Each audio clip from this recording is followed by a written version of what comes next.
हम पढ़ रहे हैं राजस्थान में विभिन्न बहुउद्देशीय परियोजनाओं के संदर्भ में।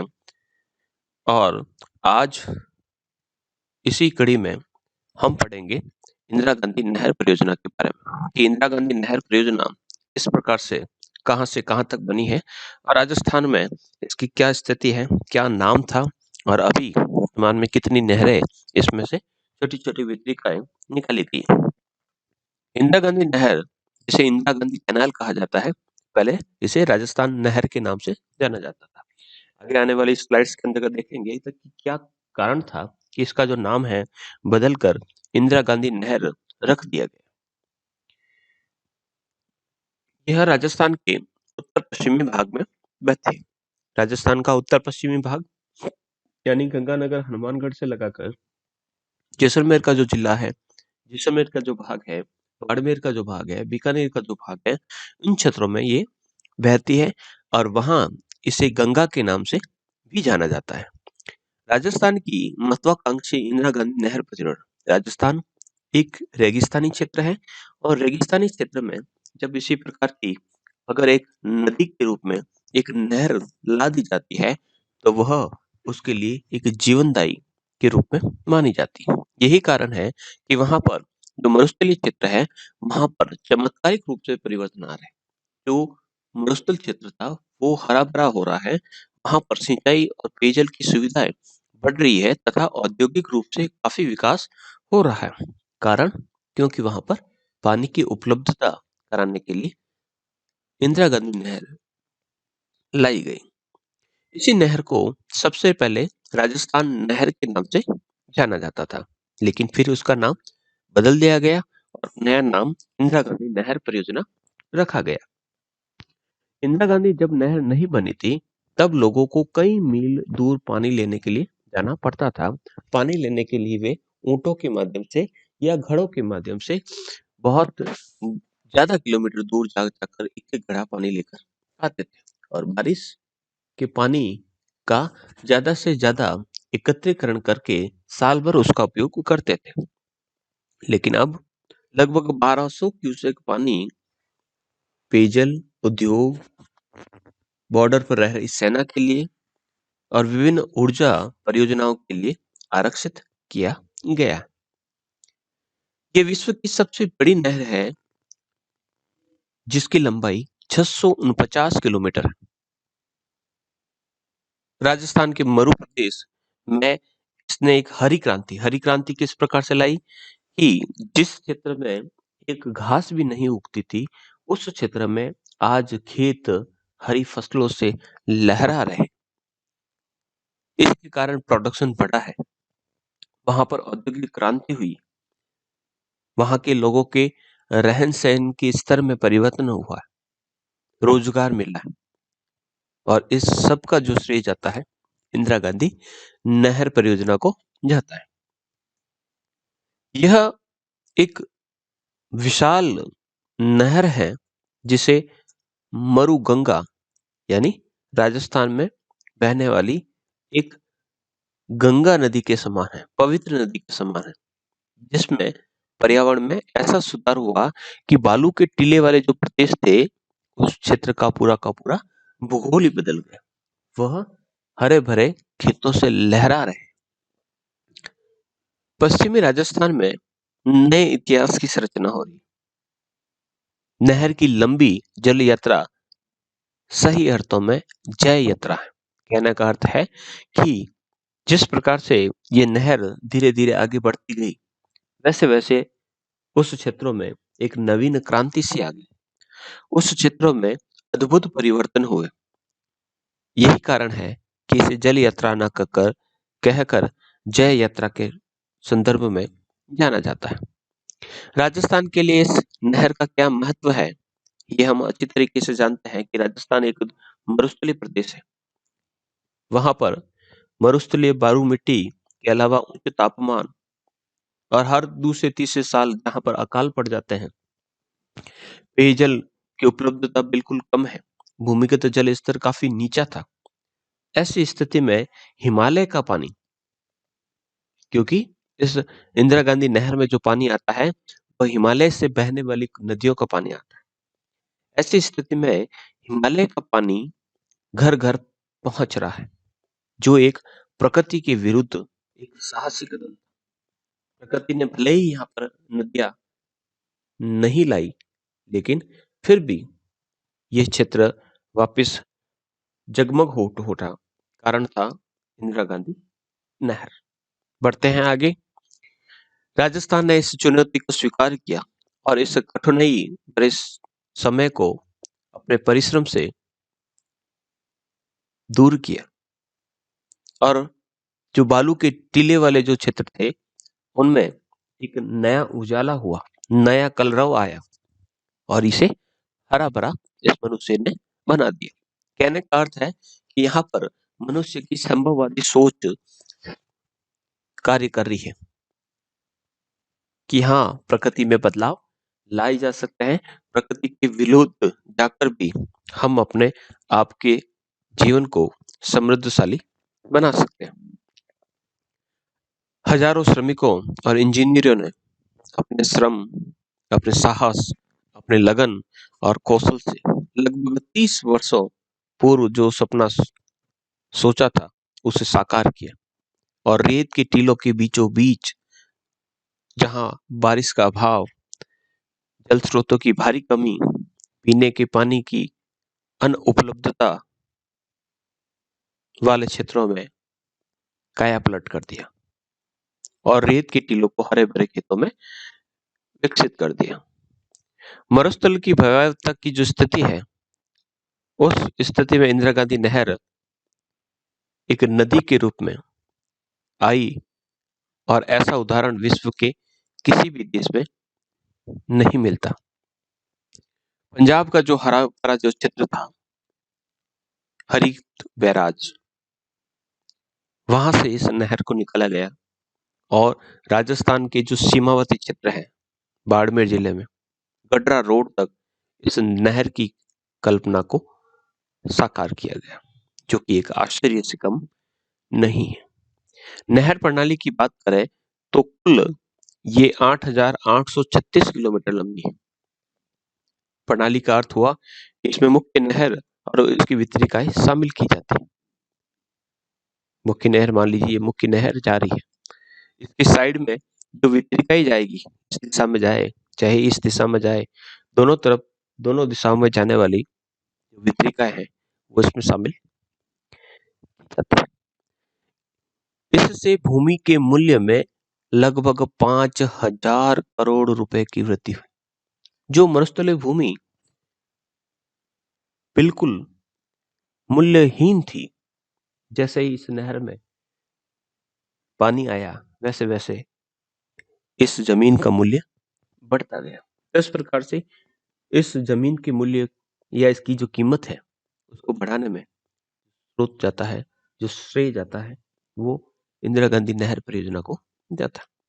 इंदिरा गांधी नहर को मरुगंगा कहा, ये कह सकते हैं कि ये न तो मरुगंगा है और न ही सरस्वती, ये तो वास्तव में बूंद बूंद को सदियों से तरसते हुए क्षेत्र के लिए एक जीवन रेखा है। यानी राजस्थान के विकास की भाग्यश्री के नाम से इसे जाना जा सकता है। रेत के समुद्र और बालू के पहाड़ जैसे टीलों का कोई भाग 2.34 लाख वर्ग किलोमीटर का जो क्षेत्र है, जिसे थार के मरुस्थल का नाम से जाना जाता है, उसका अधिकांश भाग इससे लाभान्वित हुआ। यहाँ का भूगोल, जलवायु, परिवहन, पर्यावरण, इन सभी में इतने बड़े परिवर्तन आए हैं कि जहां पर एक सूखी घास के तिनके नजर नहीं आते थे, उन क्षेत्रों में आज लहराते हुए बड़े बड़े वृक्ष, हरे भरे खेत, हर प्रकार की सब्जियां, हर प्रकार के फूल, फल, हर प्रकार से यहाँ पर कृषि सुविधाएं उपलब्ध होने लगी है। तो इस प्रकार के कल्याण की परिभाषा यहाँ के नागरिक ही नहीं समझने लगे हैं, बल्कि उन्होंने जीवन में अब जीना सीख लिया। पहले तो केवल सोचते थे कि भगवान ने हमें इस जमीन में, इस प्रकार के वातावरण में क्यों जन्म दिया, लेकिन आज उन्हीं भगवान को, उसी प्रकृति को ये धन्यवाद देते हैं। बढ़ते हैं आगे और समझते हैं कि इस नहर की कल्पना कहाँ से आई, कैसे सोचा कि इस प्रकार की एक नहर बनाकर इस क्षेत्र को हम समृद्धशाली बना सकते हैं। इस नहर की परिकल्पना के संबंध में सबसे पहला विचार जो आया वह 1948 में बीकानेर उस समय एक राज्य के रूप में पहचान रखता था। वहां पर एक इंजीनियर थे, मुख्य अभियंता थे, अभी वर्तमान में उनका स्वर्गवास हो चुका है, जिनका नाम था श्री कंवर सेन। इस कंवर सेन नाम के इंजीनियर ने सबसे पहले ये विचार दिया था कि हम हिमालय के पानी को इस मरुगंगा के रूप में राजस्थान में ला सकते हैं। उन्होंने अपना एक रिसर्च पेपर लिखा और रिसर्च पेपर के माध्यम से इस परिकल्पना को साकार करने की कल्पना की। पंजाब में व्यास तथा सतलज जो नदियां हैं उनके संगम पर, यानी इस तरफ से आपके व्यास आती है, व्यास के ठीक नीचे यहाँ पर सतलज आती है और इन दोनों के का जो संगम होता है तो वहां पर एक पंजाब में एक बांध बनाया गया। इस बांध का नाम है हरिके बैराज। जब हरिके बैराज तैयार हो गया तो इस योजना के लिए आधार रखा गया और केंद्रीय जल विद्युत आयोग द्वारा एक प्लानिंग बनाई गई, जिसे 1955 और 1981 में जब नदी जल वितरण का एक समझौता हुआ, उसी से इंदिरा गांधी नहर को 75.9 लाख एकड़ फुट पानी के उपयोग का प्रस्ताव मिला। यानी ये प्रस्ताव रखा गया कि ये जब बांध बनेगा तो बांध बनने के बाद इतना पानी राजस्थान के लिए या इस नहर के लिए उपयोगार्थ रखा जा सकता है। इंदिरा गांधी नहर परियोजना को राजस्थान की जीवन रेखा या मरुगंगा के नाम से भी जाना जाता है। पहले बात करें तो इसका नाम राजस्थान नहर था, लेकिन 2 नवंबर 1984 को इसका नाम इंदिरा गांधी नहर परियोजना कर दिया गया। क्यों कर दिया गया था? क्योंकि 1984 में स्वर्गीय इंदिरा गांधी जी का देहांत हो चुका था और उन्हीं के नाम के आधार पर इनका नाम इंदिरा गांधी नहर परियोजना रख दिया गया। बीकानेर के जो इंजीनियर थे जिनका नाम था कंवर सेन ने 1948 में भारत सरकार के समक्ष एक रिपोर्ट प्रतिवेदन प्रस्तुत किया और उस रिपोर्ट का विषय था कि बीकानेर राज्य में पानी की आवश्यकता, कि बीकानेर राज्य में पानी की जो आवश्यकता है उनकी आपूर्ति किस प्रकार से की जा सकती है। तो इस प्रकार का एक रिसर्च पेपर उन्होंने पब्लिश किया और रिसर्च पेपर पब्लिश करने के बाद अपनी एक योजना, एक बहुत बड़ी योजना सामने रखी। तो इस प्रकार से ये परियोजना सामने आई। इंदिरा गांधी नहर परियोजना का जो मुख्यालय है वो जयपुर में है और इस नहर निर्माण का मुख्य जो उद्देश्य है वह है रावी व्यास नदियों का जो पानी है उसको राजस्थान में उपयोग में लाना और उसके लिए नहर का निर्माण कर कर राजस्थान के अंदर प्रवेश दिलाना। इसके लिए सबसे पहले फिरोजपुर में सतलज और व्यास नदियों के संगम पर 1952 में हरिके बैराज, जो बांध, बैराज का अर्थ होता है बांध, हरिके बैराज या बांध का निर्माण किया गया। इस हरिके बैराज से बाड़मेर के गडरा रोड तक नहर बनाने का लक्ष्य रखाया गया और इसके पीछे जो लक्ष्य था वो था कि श्रीगंगानगर, बीकानेर, जैसलमेर, बाड़मेर, इन सभी को इससे जलापूर्ति की जाएगी। यही कारण है कि इस बांध और इस नहर की कल्पना की गई। नहर के निर्माण कार्य का जो श्री गणेश है, सर्वप्रथम जो शुरुआत है वह उस समय के गृह मंत्री, जो होम मिनिस्टर थे, श्री गोविंद वल्लभ पंत ने 31 मार्च 1958 को इसका श्री गणेश किया। इसकी आधारशिला रखी गई। 11 अक्टूबर 1961 को इससे सिंचाई प्रारंभ हो चुकी थी, यानी बहुत कम वर्ष में इस नहर का निर्माण हो चुका था। उस समय उपराष्ट्रपति डॉक्टर राधाकृष्णन ने इस नहर की नौरंग देसर वितरिका में जल प्रवाहित किया। इंदिरा गांधी नहर की बात करें तो इस नहर पर या इस परियोजना के दो भाग। प्रथम भाग राजस्थान फीडर कहलाता है और इसकी कुल लंबाई है 204 किलोमीटर। राजस्थान फीडर 204 किलोमीटर, जिसमें से 169 किलोमीटर का जो भाग है वह पंजाब और हरियाणा में आता है राजस्थान फीडर का, और 35 किलोमीटर का जो भाग है वो राजस्थान में आता है, जो कि हरीके बैराज से हनुमानगढ़ के मसीता वाली हेड तक विस्तारित है। समझते हैं इसको किस प्रकार से कि देखिएगा, यहाँ पर है हरीके बैराज। इस हरीके बैराज से जो नहर निकाली गई वह राजस्थान में आने से पहले, जैसे कि मैंने कहा कि ये राजस्थान